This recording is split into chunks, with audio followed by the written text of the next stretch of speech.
नमस्कार, आप सबों का स्वागत है। आज के ज़माने में जो माता-पिता अरमान और सपना पालकर अपने जिगर के टुकड़े को, जो माता अपने गर्भ से 9 महीने के बाद लालन-पालन से प्यार से पाला-पोसा जवान किया, पिता उसके कोई प्यार में कमी नहीं करने दिया, वह बच्चे आज के ज़माने में अधिकांश अपने माता-पिता को कष्ट पहुँचाने का काम कर रहे हैं। जब बच्चे को माँ-बाप की आवश्यकता होता है, माँ-बाप के सहारा की ज़रूरत होता है, तो माँ-बाप दुनिया की कोई भी काम उसके लिए असंभव को भी संभव करके उसके जीवन में पूर्ति करने का काम कर रहे हैं और करने के बाद उसे बच्चे से जवान किए, जवान से आत्मनिर्भर बनाए।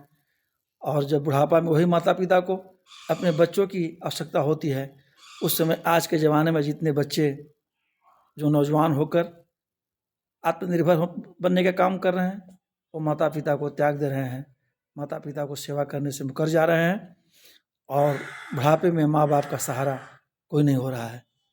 इस ज़माने में, आज के दौर में, आज की परिवेश में यह समस्या निम्न वर्ग, निम्न घर आने वाले से लेकर मध्यम वर्ग के लेकर और हाई फैमिली, हर वर्गों में, हर परिवारों में यह देखने को मिल रहा है। आज हम समाज में घूमते हैं तो देखते हैं कि अधिकांश माता-पिता चौथेपन में, जो वृद्धा अवस्था के उम्र हो गया उनको, वो अपने संतान से नाराज़ हैं। तो हम अपील करना चाहेंगे कि माता-पिता एक व्यवस्था का नाम है और इस व्यवस्था के तहत दुनिया में जितने भी इंसान हुए हैं, सब माँ-बाप हुए हैं और माँ-बाप होने के नाते एक संतान के प्रति क्या उत्तरदायित्व होनी चाहिए, क्या जवाबदेही होनी चाहिए, क्या जिम्मेवारी होनी चाहिए, वो माँ-बाप से ज़्यादा कोई नहीं समझता होगा। और माँ-बाप को इसके बदले में कब किस समय संतान के प्रति आशा और उम्मीद करके उन लोग बैठे होते हैं, किस समय इसका रिटर्न उन लोग को मिलना चाहिए, यह आशा और उम्मीद, सपनों को पालकर उन लोग ज़िंदगी खेपते हैं, ज़िंदगी गुजारते हैं। और जब आवश्यकता होता है उनको रिटर्न गिफ्ट के लिए कि संतानों के तरफ से रिटर्न गिफ्ट हमको मिले, तो उस समय अधिकांश का मतलब आबादी के ख्याल से अधिकांश परिवारों में यह शिकायत सुनने को मिल रहा है, यह शिकायत देखने को मिल रहा है। अच्छे घरानों से लेकर निम्न वर्गों में हर जगह बुढ़ापे में माँ बाप को सेवा का सहारा संतान का नहीं मिल पा रहा है। अब सोचें वो माँ बाप कितना दुखिया होंगे, जिस कलेजे के टुकड़े को, जिस जिगर के टुकड़े को अपने जवानी, उसको जन्म से लेकर जवान करने तक कोई चीज़ दुनिया में कमी नहीं करने दी है, आज उसके तरफ से उसे क्या रिटर्न मिल रहा है? जब वो आत्मनिर्भर होकर माँ बाप से, दुनिया आज की जो जनरेशन है वो माँ बाप से दूर जाना चाह रहा है।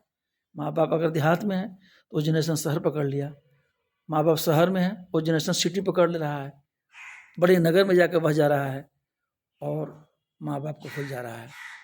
ऐसी परिस्थिति में माँ बाप को बुढ़ापे में जिसकी आवश्यकता होती है सहारा बनने का, वो बेसहारा हो जाते हैं, जिसके कारण आज केंद्र की सरकार, राज्य की सरकारें वृद्धा अवस्था वाले जितने भी माता पिता हैं उनके लिए बड़े बड़े शहरों में वृद्धाश्रम खोला जा रहा है। ये कितनी दुख की बात है, कितनी तकलीफ की बात है। इससे बचने की आवश्यकता है। जो काम मुझे करना है वो सरकार कर रही है, जो काम मुझे करना है उस काम के प्रति जवाबदेही मेरी नहीं है। अपमान तो हो रहा है, शिकायत तो हो रही है, समाज में चर्चा का विषय हो रहा होगा, फलाने का माता पिता बुढ़ापे में बेसहारा हो गए हैं और उनके अगला जो पीढ़ी है, पुत्रवधू, उनसे कोसों दूर जाकर अच्छी ज़िंदगी काट रहे हैं। ये बहुत बड़ी समाज के लिए चैलेंज है, चुनौती है। इससे बचने की आवश्यकता है। मेरे बंधु, मेरे मित्रों, मेरे दोस्तों, अगर एक माँ बाप की परिभाषा आप समझ गए होंगे, माँ बाप की परिभाषा क्या होता है, उनकी जिम्मेवारी क्या होती है, उनकी उत्तरदायित्व क्या होता है, तो आप भी माँ बाप हो गए होंगे या भविष्य में बनेंगे। इस जिम्मेवारी को देखते हुए इस व्यवस्था को टूटने नहीं देना है, इस व्यवस्था को खराब होने नहीं देना है। यानी माता पिता नाम की जो व्यवस्था है उसको सम्मानजनक मर्यादा के साथ बचाकर हमें समाज में स्थापित करना है, रखना है। यही समाज का नींव है, यही समाज की धरोहर है और यही व्यवस्था हमारा वर्तमान भी है और आने वाला भविष्य भी है। हम उम्मीद और आशा करते हैं सभी नौजवान दोस्तों से, इस बात को समझते हुए आप जहाँ भी हो, जिस परिस्थिति में हो, जैसी आपकी समाज हो, जैसा आपकी अवस्था हो, जैसा आपका आमदनी की जरिया हो, लेकिन माता पिता हर लोगों के साथ हैं। माता पिता हर घरों में हैं। माता पिता का सेवा जी जान से पहले करनी चाहिए। ऐसे ही मातृदेवो भव पितृदेवो भव की जो स्लोगन है, इसको समझना चाहिए। माता पिता देवता का समान है, और माता पिता जो संस्कार अपने बच्चों को पूरी जवानी कुट कुट के भरे हैं, उसका रिटर्न गिफ्ट माता पिता को बुढ़ापे में ही मिलना चाहिए। तो आशा और उम्मीद करते हैं कि अब के बाद, यह वीडियो शूट करने के बाद, माता पिता के प्रति आने वाले वर्तमान जो पीढ़ियाँ हैं, नौजवान हैं, साथ में बेटा के साथ बेटियों भी, बेटा और बेटी दोनों संतान होते हैं माता पिता का, दोनों को पहला कर्तव्य, और कर्तव्य के साथ साथ धर्म और कर्म भी है कि माँ बाप को सेवा करें, बुढ़ापे में सहारा बने। जब उनकी आवश्यकता आपकी हो, आप बिना देर किए, बिना विलंब किए उनकी सेवा में लग जाएं, उनकी सेवा करें। यही सबसे बड़े दुनिया में आपका कर्म है। यह कर्म आप कर लेते हैं तो आशा और उम्मीद करते हैं कि आपके आने वाला भविष्य में कोई चीज़ का कमी नहीं होगी। आपको परमात्मा सभी तरह से परिपूर्ण कर रखेंगे। आपको धन धान समृद्धि विकास में कोई कमी नहीं होगी। इसी बातों के साथ बहुत बहुत आप सबको शुक्रिया। Thank you.